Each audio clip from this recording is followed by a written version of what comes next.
Oh, would you rather do heavy squats followed by heavy deadlifts or pleasure yourself with sandpaper? Let's go get this spread.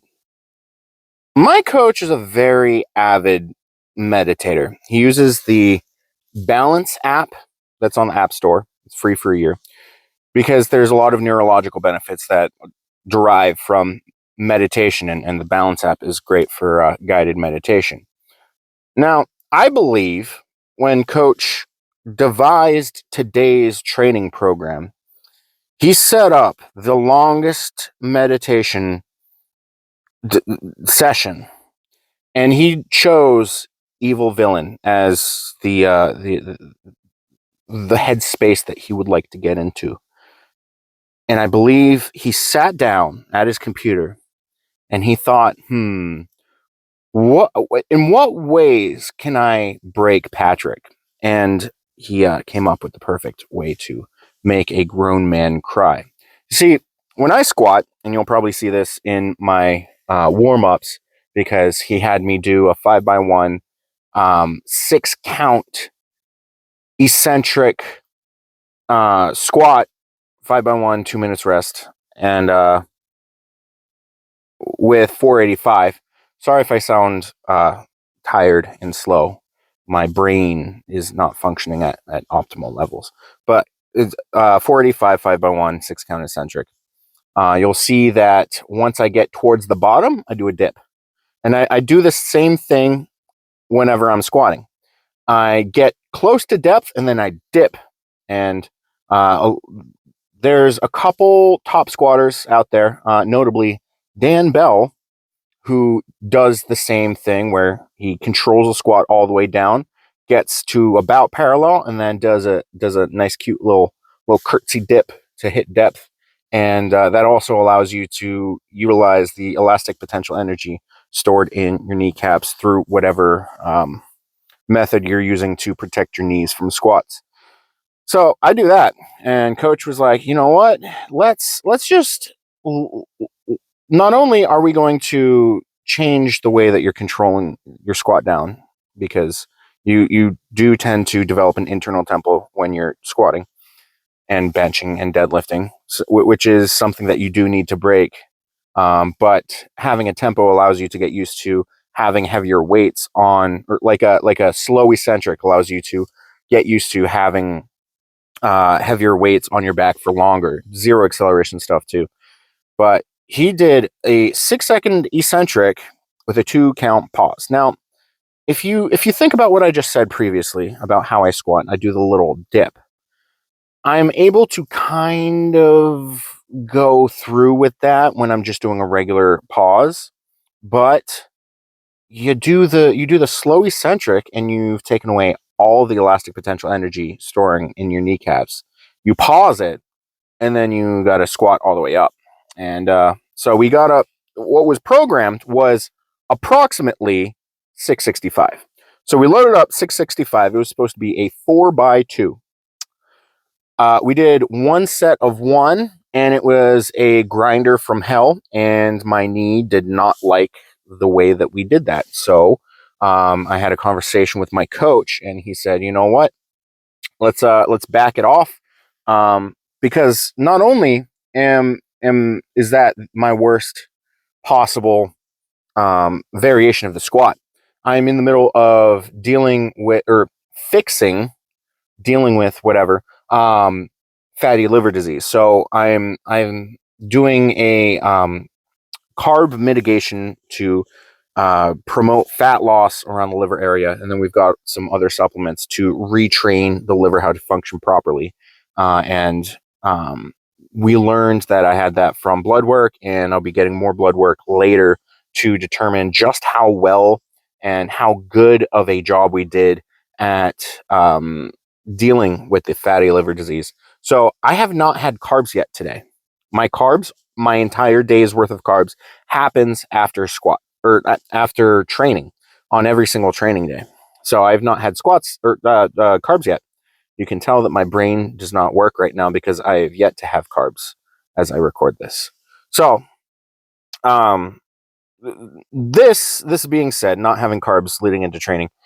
Earlier, I was, or was it this week? No, it was last week. I was supposed to do a 535 1x3 on bench, and my PR is about or 505 for 6. And I was only able to scratch out 505 for 2. And I texted my coach. I was like, "What's going on? This is weird. I'm weak. I don't get what's going on." And he was like, "It's because you haven't had carbs yet today. Because the diet that we have you doing is going to just burn away. It's just fat burning on juice. So we're dealing with that. So we're gonna have a lot of strength decline, and we are 9 weeks out from the meet, which is kind of concerning. But 2 weeks from now, we will be doing a diet pivot so that I can get. I'm currently 330 right now, and we compete at 350. So when we do the diet pivot, we'll be able to get back up to 350. And with a healthier liver, the tissue that you put back on going from, or that I'll put back on going from 330 to 350 will be the majority of that will end up being muscle tissue, rather than if I did not have a healthy liver, it would likely have been a lot of fatty tissue, which is not good. Because you can't contract fat, but it is elastic, so whatever. Takes mass to move mass, but you need good mass. So we backed down from 665. We did that 1x1. We backed down to 595. Coach said back down to 575. And having squat brain, I did not math correctly. And I did 595. And he was like, do either a 2x2 or a 3x1. So I did a 2x2. And or I started the 2x2. I did one set because we were talking while I was in between my sets, because we had a 4-minute rest period on those. And he was like, you know what, actually do the 3x1. And I was like, I already did a 1x2. So should I just do a 2x1 after this 1x2? And he was like, yeah. So we finished off that. And at that point, I ran out of sweat to sweat. And I, not having carbs for the day, the only source of fat coming from steak and cashews. Those are my only sources of energy somehow. I felt like I had no, like, you know how you kind of feel like you can like tap into a source of energy in your body when you're like trying to sprint, you get that like little jerk of energy. I felt like that was just missing. And we decided on Monday, I woke up in the middle of the night puking on Monday. Usually I squat and bench on the same day, but we pushed squats off to deadlift day because I was puking on Monday. And so we had to deadlift after we squatted today. And I felt like I had absolutely zero energy whatsoever. And I couldn't tap into that. So I had to tap into something different. I have no idea what it was, but it was a lot of emotions going on. I may or may not have cried in between sets, and I also probably I was twitching a lot too. So it's probably something to do with central nervous system strength or whatever. I probably tapped into something there, because I remember when I was squatting at the American Pro, in between squats, one of them I was crying, one of them I was just twitching. So I mean, I did both of those today too. So I told coach about that, and he was like, you know what, it's actually good. You've got some practice doing with that, so it's going to be a little bit easier for you to tap into that on meet day. And I was like, I hate you. I hope that every time you have hot chocolate, there are no marshmallows. That is the curse that I bless upon you. So we had a 2x2 at 635. I recorded my last warm up, which was 595 for 2. And I was like, you know what? It's actually feeling pretty good. The 2x2 felt pretty good. And then the cherry on top that that burst my sanity was 2-inch block pulls, 3x4 at 575. And we were using kilo plates, so everything's like 2 pounds off. So instead of doing 635, it was 633. And instead of 575, it was 573, because fucking kilos. But I tap and go the first set, which I really shouldn't have done. I was just so dead and drained emotionally, physically, mentally. But I cleaned things up. One of the emotions that I was tapping into, it was tapping into things musically, and so I busted out the high uh validity volatility, the songs that get me going for deadlifts, or not for I mean, I think one of the I have so little energy right now, and my brain just is not working.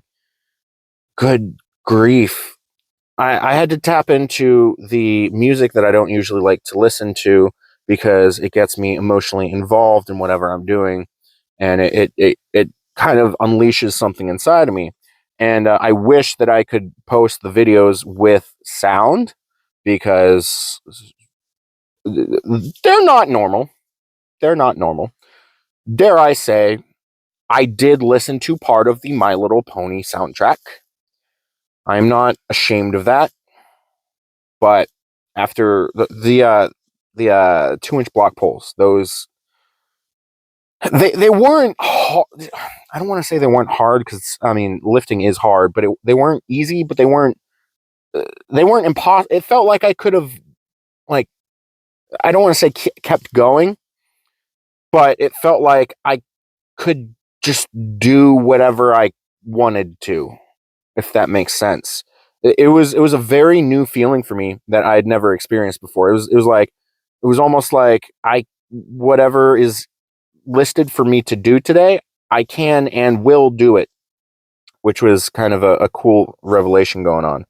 But you guys can probably tell just how scatterbrained I am right now because I'm tired, guys. I need to have my last meal of the day, and it's already past my bedtime. So the cyano proteins that my liver's going to create in the morning is already going to get all messed up. Unless I decide to wake up at 7 in the morning, but that's already 8 hours from now. I guess I could take a nap at work. Yeah, I'm a great employee. I think I should take a nap. Probably good. I'll ask my coach how long of a nap I need to take to kind of fight off my inability to get to bed on time tonight. But I've got 150 grams of chicken with sauerkraut. I've got 40 grams of protein powder with 100 grams of cocoa pebbles to eat. That is my dinner. And I wish you all the best. And remember to curse my coach out and curse his household to never have marshmallows when they are having hot chocolate, because that is the level of frivolity that I am reaching at this point. Patty out.